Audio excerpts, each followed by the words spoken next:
طبق رسانه‌های خبری میانی رهبران و فعالان سازمان مخالف حکومت تاجیکستان گروه 24 که فعالیتش در کشور من است اختلاف گسترده به میان آمده است. چند پیش در سامانه‌های مربوط به سازمان خبری نشر شد که شراف‌الدین گدایف را از رهبری سازمان و صابر ولیف را از معاونی او برکنار کردند. به جای این دو تن سهراب ظفر رهبر و حسین اشرف معاونی او شدند. در بیانیه‌هایی که از جانب برخی از نماینده‌های گروه مذکور پخش شد می‌گفتند که این تغییرات در جلسه شورای حرکت سیاسی گروه 24 قرار شده است، اما این تغییرات از جانب برکنار شده ها باشد همچون تبادلات بها گرفت. شراف‌الدین گدایف و صابر ولیف برکناریشان را قبول ندارند. صابر ولیف در صحبت با خبرنگاران ما گفت این گونه اختلاف هایی که امروز به میان آمدن و سر و صداهایی که امروز چی در شبکه‌های اجتماعی صدا میزنند و نوارهای هم برآمدن، البته این گونه اختلاف ها در تاریخ بودن، در سازمان ها، در حرکت ها،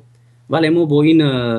اونقدر توجه زیاد نمیکنیم و هدف های مقصد های ما بزرگ هستند. ما با پیش می رویم و روز تا روز داریم قوی تر می گردیم و انشالله امیدوار هستم که آن بچه هایی که یا اینکه شاید یگان دستی بیرونه بود آنها رو سرشون رو گران کرد و دست به یک تبدلات زدن، امیدوار هستم که آنها درک خواهند کرد و انشالله ما بین خود این مسئله ها رو هر چیز زودتر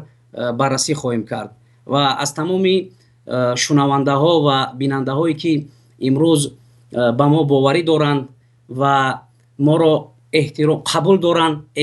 اعتراف دارند، ما منتداری خود را بیان میکنیم و از آنها خواهش میکنیم که به این اختلافات ها